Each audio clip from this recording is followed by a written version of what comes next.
Tak zbavili jsme se kusu tvrdý gumy, která byla součástí toho poutka a měla na sobě logo JVC.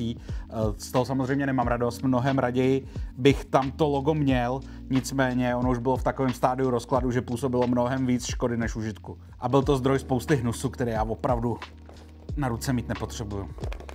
Tak, děkuji za strpení, mnohem lepší. Tak, zběžně prolítnem funkce, má autofokus, má 6x power zoom, white balance.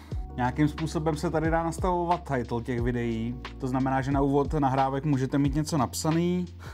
Tady je tlačítko alarm, on a off, tak nejsem si úplně jistý, co tím myslí, jestli je to pípání. A tady vzadu jsou ovládání pro přehrávání, přetáčení kazety.